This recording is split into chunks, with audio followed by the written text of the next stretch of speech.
શ્રીમદ દેવી ભાગવત સ્કંદ પાંચમો અને અધ્યાય 16 અને 17 બોલ શ્રી અંબે માત કી જય, ચામુંડા માત કી જય। મહિષાસુરની દેવીની સામે જઈને વાતચીત કરવી તથા તે સંબંધમાં મંદોદરીનો ઇતિહાસ કહેવો।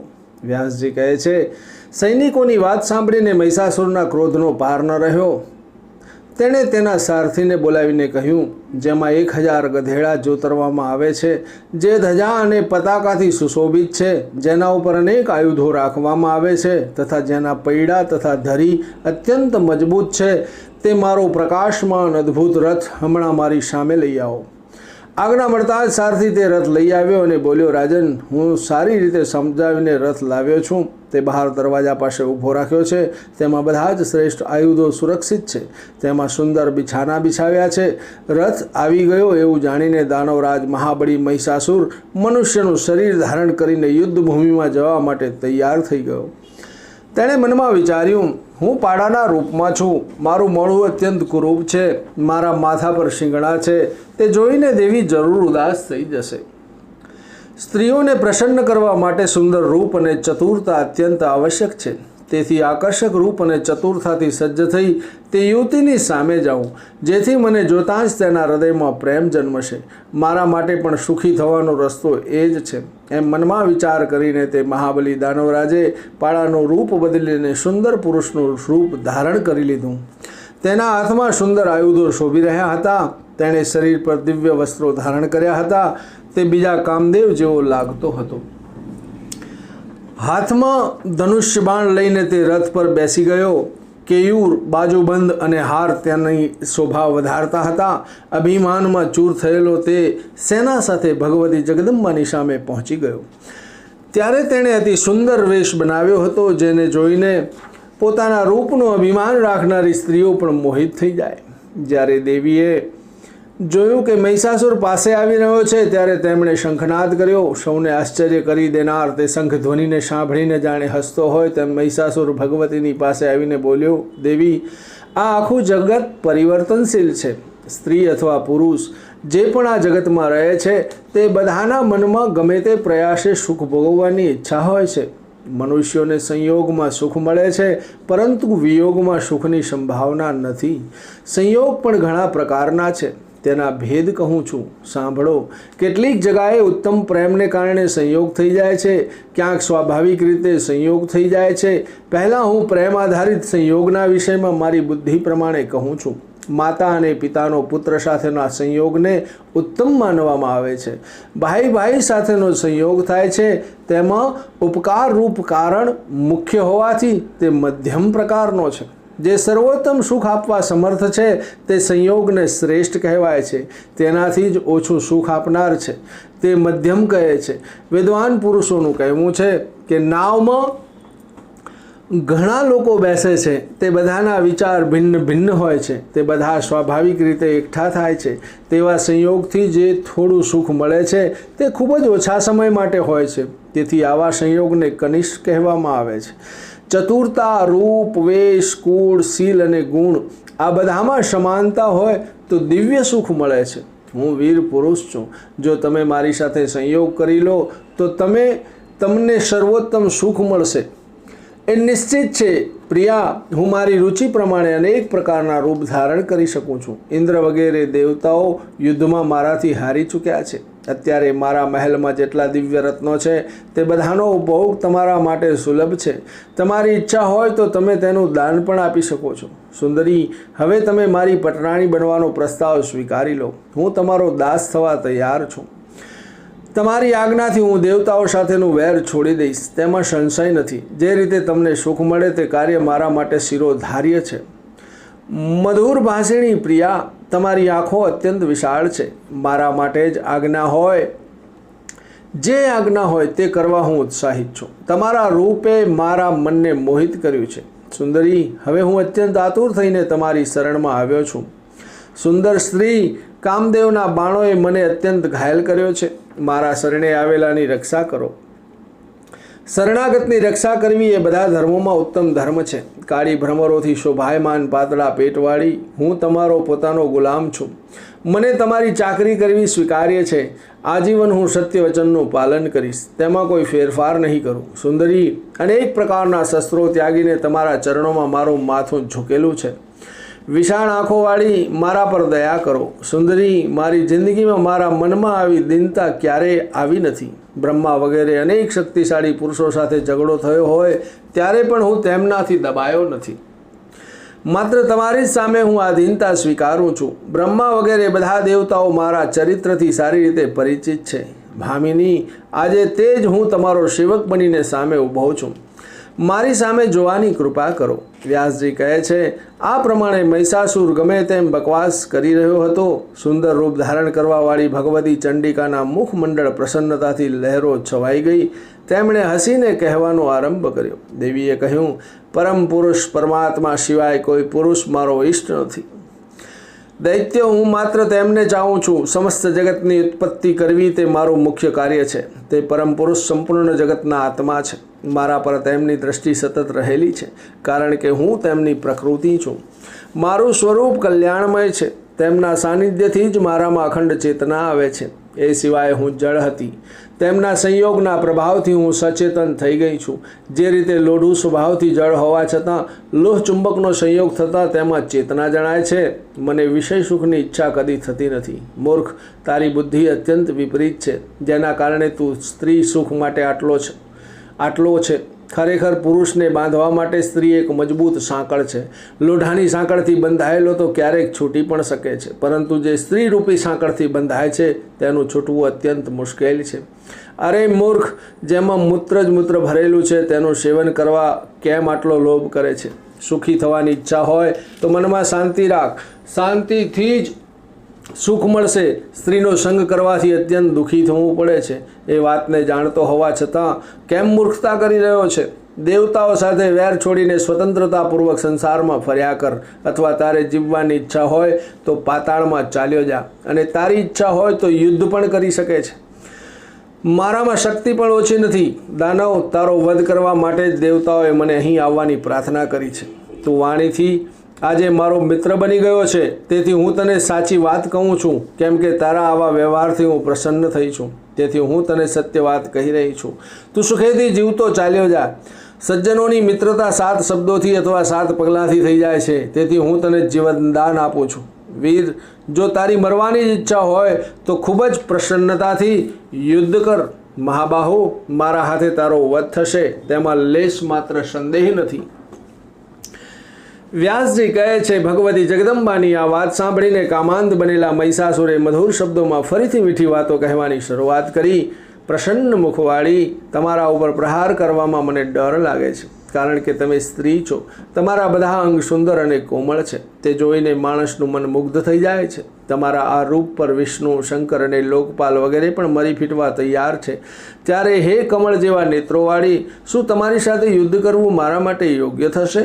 સુંદરી, જો તમને યોગ્ય લાગે તો મારા સહધર્મિણી પત્ની બનીને મારી ઉપાસના કરવા તત્પર થઈ જાઓ, અથવા જ્યાંથી પધાર્યા છો ત્યાં પાછા જાઓ. હું તમારી સામે અસ્ત્ર-શસ્ત્ર નહીં ઉઠાવું, કારણ કે તમે મારી સાથે મિત્રતા કરી છે. મેં તમને જે હિતકારક કલ્યાણકારી વાતો કહી છે તે પ્રમાણે આનંદપૂર્વક અહીંથી ચાલ્યા જવામાં જ તમારું શ્રેય છે, કારણ કે સુંદર સ્ત્રીને મારી નાખવી તે મને જરાય શોભતું નથી. સ્ત્રી, બાળક અથવા બ્રાહ્મણની હત્યામાં પ્રાયશ્ચિત્તનું પણ વિધાન નથી. અને જો તમારી ઈચ્છા હોય તો હે સુંદર મુખવાળા, આજે હું તમને સાથે લઈને જવાનો વિચાર કરી રહ્યો છું.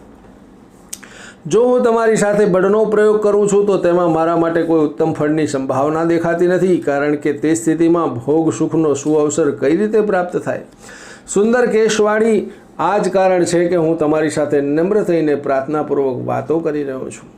પ્રિયાના મુક્કમળથી વંચિત રહેનાર પુરુષ માટે બીજું કોઈ સુખનું સાધન નથી. તેવું જ પુરુષ વિના સ્ત્રી માટે પણ સમજવું જોઈએ. સંયોગમાં જ સુખની અનુભૂતિ થાય છે, વિયોગમાં દુઃખ હોય છે. તમે સુંદર સ્ત્રી છો. બધા જ આભૂષણો તમારી શોભા વધારી રહ્યા છે. તેમ છતાં તમારામાં ચતુરાઈ કેમ નથી, જેના અભાવમાં તમે મારા પત્ની બનવાનો ઇનકાર કરી રહ્યા છો? આ ભોગોથી વંચિત રાખનારો ઉપદેશ તમને કોણે આપ્યો? મધુરભાષી પ્રિયા, કોઈ શત્રુએ તમને ગુમરાહ કર્યા હોય એવું લાગે છે. તેથી એકાએક તમારી આવી વિપરીત બુદ્ધિ થઈ ગઈ છે.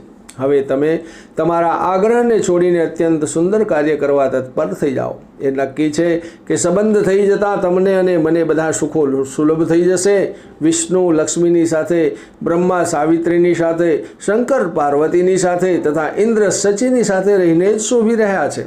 એવી કઈ સ્ત્રી છે જે પતિથી અલગ થઈને શાશ્વત સુખ ભોગવી શકે?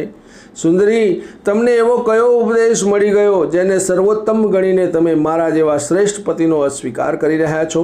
કાંતા, ખબર નથી અત્યારે તે મૂર્ખ કામદેવ પણ ક્યાં ચાલ્યો ગયો છે, જે તેના કોમળ 5 બાણોથી તમને વ્યથિત નથી કરી શકતો. સુંદરી, તમારે પાછળથી પસ્તાવું પડશે. સુંદરી, તમારી પણ મંદોદરી જેવી દશા થશે. તેને પરમ સુંદર અનુકૂળ પતિ મળી રહ્યો હતો, પરંતુ તેણે અસ્વીકાર કર્યો અને જ્યારે તે કામમોહથી વ્યાકુળ થઈ ત્યારે તેને એક અત્યંત મૂર્ખ પતિની સ્ત્રી બનવું પડ્યું. વ્યાસજી કહે છે, ભગવતી જગદંબાએ મહિષાસુરની વાત સાંભળીને તેને પૂછ્યું, મંદોદરી નામવાળી તે સ્ત્રી કોણ હતી? તે રાજા કોણ હતો જેને મંદોદરીએ પતિ ન બનાવ્યો? અને તે બીજો કયો ધુતારો રાજા હતો જેની તે પત્ની બની? પછી તે સ્ત્રીને કેવા દુઃખ ભોગવવા પડ્યા? આ કથા પ્રસંગ વિસ્તારથી મને કહો. મહિષાસુર બોલ્યો, પૃથ્વી પર સિંહલ નામનો એક પ્રખ્યાત દેશ છે. અનેક વૃક્ષો તેની શોભા વધારી રહ્યા છે. તે ધન ધાન્યથી ભરપૂર તે દેશમાં ચંદ્રસેન નામનો રાજા રાજ્ય કરતો હતો. તે રાજા અત્યંત ધાર્મિક, ન્યાયશીલ અને શાંત સ્વભાવનો હતો અને પ્રજાનું પાલન કરવામાં તત્પર, સુરવીર, સત્યવાદી અને કોમળ સ્વભાવનો હતો. નીતિશાસ્ત્રનો નિષ્ણાત, શસ્ત્રો તથા સર્વધર્મોનો જાણનાર અને ધનુર્વેદમાં ખૂબ પારંગત હતો. તેની ગુણવતી નામની સુંદર સ્ત્રી પણ તેવી જ સર્વગુણ સંપન્ન, પતિભક્તિમાં અતૂટ નિષ્ઠાવાળી તથા બધા જ ઉત્તમ લક્ષણોવાળી હતી. તેણે પ્રથમ ગર્ભથી એક સુંદર કન્યાને જન્મ આપ્યો. મનને મુગ્ધ કરનારી તે પુત્રીના જન્મથી તેના પિતાને ખૂબ સંતોષ થયો. તે ખૂબ આનંદ વિભોર બની ગયો. તેમણે પુત્રીનું નામ મંદોદરી રાખ્યું. ચંદ્રમાની કળાની જેમ તે કન્યા મોટી થવા લાગી. ચિત્તને આકર્ષિત કરનારી તે કન્યા જ્યારે લગ્ન કરવા જેવી થઈ ત્યારે પિતા ચંદ્રસેન તેના માટે વર શોધવા લાગ્યા. કન્યાના લગ્નની તેને ચિંતા રહેતી હતી. તે સમયે મદ્રદેશમાં સુધન્વા નામે એક પ્રસિદ્ધ અને સુરવીર રાજા રાજ્ય કરતો હતો. તેનો એક સુયોગ્ય કંબુગ્રીવ નામનો પુત્ર હતો. બ્રાહ્મણોએ ચંદ્રસેન રાજાને કહ્યું, આ કન્યા માટે ઉત્તમ લક્ષણવાળો કંબુગ્રીવ જ યોગ્ય વર છે. તેણે બધી વિદ્યાઓ પર્યાપ્ત અભ્યાસ કર્યો છે. ત્યારે રાજાએ તેમની રાણીને પૂછ્યું, આપણી કન્યા માટે યોગ્ય વર જોઈએ છે. મને લાગે છે કે કંબુગ્રીવ સાથે તેને પરણાવીએ. તારો શું વિચાર છે? રાજાની વાત સાંભળીને રાણીએ પ્રેમથી તેની પુત્રી મંદોદરીને પૂછ્યું, તારા પિતાશ્રી તારું લગ્ન કંબુગ્રીવ સાથે કરવા ઈચ્છે છે, તેમાં તારી સંમતિ છે ને? માતાની વાત સાંભળીને મંદોદરીએ પોતાનો અભિપ્રાય કહ્યો, હું પતિની પસંદગી નહીં કરું. લગ્ન કરવાની મારી ઈચ્છા નથી. હું કુમારી વ્રત ધારણ કરીને મારું જીવન વિતાવીશ. માતા, મારી ઈચ્છા સ્વતંત્રતાપૂર્વક જીવન ગાળવાની છે. હું નિરંતર તપ કરીશ. આ સંસારમાં પરતંત્ર વ્યક્તિને અનેક દુઃખ સહવા પડે છે. શાસ્ત્રોના પારંગત વિદ્વાનોનું કહેવું છે કે મોક્ષનું સાધન સ્વતંત્રતા જ છે. તેથી હું મુક્તિ મેળવીશ. મારે પતિ સાથે કોઈ પ્રયોજન નથી. લગ્ન સમયે અગ્નિની સાક્ષી એવી પ્રતિજ્ઞા કરવામાં આવે છે કે પતિદેવ, હું બધી રીતે તમારી આધીન બની ગઈ છું. ત્યાર પછી સાસરિયામાં જઈને સાસુ અને દિયર વગેરે જે હોય તેમને અનુકૂળ થઈને રહેવું પડે છે.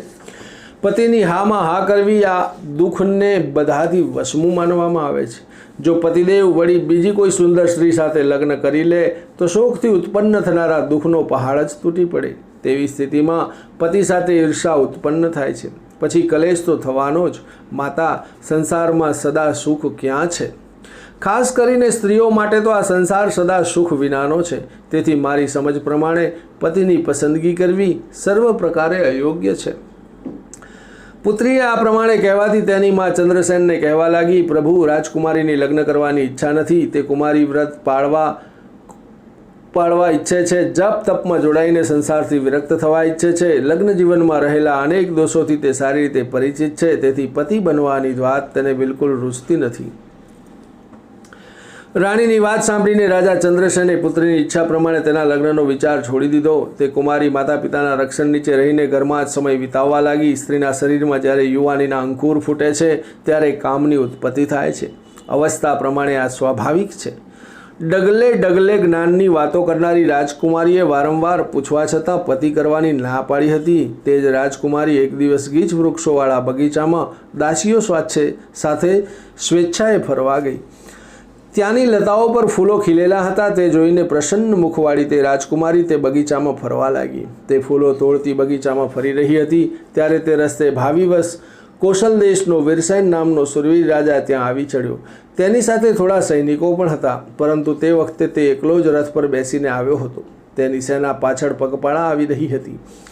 દૂરથી જ રાજા વીરસેનને કોઈ એક યુવતીએ જોઈ લીધો. ત્યારે તેણે રાજકુમારી મંદોદરીને કહ્યું, જુઓ, આ રસ્તેથી રથ પર બેસીને કોઈ પુરુષ આવી રહ્યો છે. તે સુંદર પુરુષની ભુજાઓ ખૂબ વિશાળ છે. મારું એવું માનવું છે કે ભાગ્યવશ જ અહીં કોઈ રાજાની પધરામણી થઈ છે. આ પ્રમાણે તે યુવતી કહી રહી હતી. એટલામાં કૌશલ નરેશ વીરસેન નજીક આવી ગયો. તેને જોઈને રાજકુમારી મંદોદરીના આશ્ચર્યનો પાર ન રહ્યો. વીરસેન તરત રથમાંથી નીચે ઉતર્યો. તેણે દાસીને કહ્યું, મોટી મોટી આંખોવાળી આ કન્યા કોણ છે અને તે કોની પુત્રી છે? મને તરત જણાવો. આમ પૂછતા દાસીનું મોઢું હાસ્યથી છલકાઈ ગયું. તેણે કૌશલ નરેશ વીરસેનને કહ્યું, સુંદર આંખોથી શોભાયમાન વીર, પહેલાં આપનો પરિચય આપવાની કૃપા કરો. આપ કોણ છો? અહીં કેમ આવ્યા છો? દાસીના પૂછવાથી વીરસેન તેનો પરિચય આપવા લાગ્યો. આ પૃથ્વી પર એક પરમ અદ્ભુત કૌશલ નામનો દેશ છે. પ્રિયા, હું તે દેશનો રક્ષક છું. મારું નામ વીરસેન છે. મારી પાસે ચતુરંગીણી સેના છે. તે પાછળ આવી રહી છે. રસ્તો ભૂલી જવાથી હું અહીં આવ્યો છું. હું ત્યાંનો રાજા છું, એવું જ સમજો. સૈરંધ્રીએ કહ્યું, રાજન, આ મહારાજ ચંદ્રસેનની કુમારી છે. તેનું નામ મંદોદરી છે. તે બગીચામાં ફરવા માટે આવી છે. દાસીની વાત સાંભળીને વીરસેને તેને ફરીથી કહ્યું, સૈરંધ્રી, તું અતિ ચતુર છે. તું મારી વાત રાજકુમારીને સમજાવી દે. મારું કહેવું છે, સુંદર આંખોવાળી, હું કકુંથ વંશનો રાજવી છું. કામિની, તું ગાંધર્વ વિધિથી મારી સાથે લગ્ન કરવાની કૃપા કર. મારે ઘેર બીજી કોઈ પત્ની નથી. તેથી યુવાવસ્થાવાળી સુંદર સ્ત્રી, હું તને ચાહું છું. તું ખાનદાન રાજવી પરિવારની કન્યા છે. તારા પિતા મારી સાથે વિધિપૂર્વક લગ્ન પણ કરાવી શકે છે. હું બધી રીતે તારા માટે અનુકૂળ પતિ છું. તેમાં કોઈ શંકા નથી. મહિષાસુર કહેતો હતો. રાજા વીરસેનના ઉપરોક્ત વચન સાંભળીને દાસી રાજકુમારી મંદોદરીને આ સંદેશો આપવા લાગી. તેણે હસતા હસતા મધુર શબ્દોમાં કહ્યું, પ્રિય મંદોદરી, સૂર્યવંશના કુળદીપક આ રાજા અહીં પધાર્યા છે. તે ખૂબ સુંદર અને શક્તિશાળી છે. તે ઉંમરમાં પણ તારા જેટલા જ છે. સુંદરી, તેને તારા પ્રતિ આકર્ષણ થઈ ગયું છે. મોટી આંખોવાળી રાજકુમારી, તમે લગ્નને યોગ્ય થઈ ગયા છો, પરંતુ તમે વૈરાગી છો તેવું સમજીને તમારા પિતા હંમેશા દુઃખી રહે છે. રાજાએ નિશાસો નાખતા અમને કહ્યું છે કે દાસીઓ, તમે હંમેશા તેની સેવામાં રહો છો. મારી આ પુત્રીને સમજાવો, પરંતુ તમારી હઠને લીધે અમે તમને કશું કહેતા નથી. છતાં અમારે તમને એક વાત સ્પષ્ટ જણાવવી છે કે સ્ત્રીઓ માટે પતિની સેવા એ જ પરમ ધર્મ છે. એમ મનુ મહારાજનું વિધાન છે. પતિની સેવાપરાયણ સ્ત્રીને સ્વર્ગ પ્રાપ્તિ થાય છે. તેથી હે સુંદરી, તમે લગ્ન કરી લો. રાજકુમારી મંદોદરીએ કહ્યું, સખી, મારી પત્ની બનવાની બિલકુલ ઈચ્છા નથી. હું અદ્ભુત તપ કરીશ. તમે આ કૌશલ નરેશને સમજાવી દો. તે નિર્લજ્જ શા માટે મારી સામે જોઈ રહ્યો છે? સૈરંધ્રીએ કહ્યું, દેવી, કામદેવને જીતવું મુશ્કેલ છે. સાથે સાથે કાળની ગતિને પણ ટાળી શકાતી નથી. તેથી હે સુંદરી, તારે મારી વ્યવહારુ વાતને સ્વીકારી લેવી જોઈએ. અન્યથા એ નિશ્ચિત છે કે તું ભવિષ્યમાં દુઃખી થઈશ. સૈરંધ્રીની વાત સાંભળીને રાજકુમારીએ તેને કહ્યું, સખી, ભાગ્યવશ જે થવાનું છે તે તો થશે જ. તેની મને કોઈ ચિંતા નથી. પરંતુ મારો એ નિર્ણય છે કે હું લગ્ન નહીં કરું. મહિષાસુર કહે છે, રાજકુમારી મંદોદરીનો નિશ્ચય જાણીને સૈરંધ્રીએ જઈને કૌશલ નરેશ વીરસેનને કહ્યું, રાજન, આપની ઈચ્છા હોય ત્યાં આપ પધારી શકો છો. આપ જેવા ખાનદાન રાજવીને પણ તે રાજકુમારી વરવાની ના પાડે છે. દાસીની વાત સાંભળીને વીરસેન ઉદાસ થઈ ગયો અને સેના સાથે તે પોતાના દેશ જવા માટે પ્રસ્થાન કરી ગયો. રાજકુમારી માટે હવે તેના મનમાં કોઈ સ્પૃહા રહી નહીં. અધ્યાય 16 ને 17 સંપૂર્ણ. બોલ શ્રી અંબે માત કી જય. ચામુંડા માત કી જય.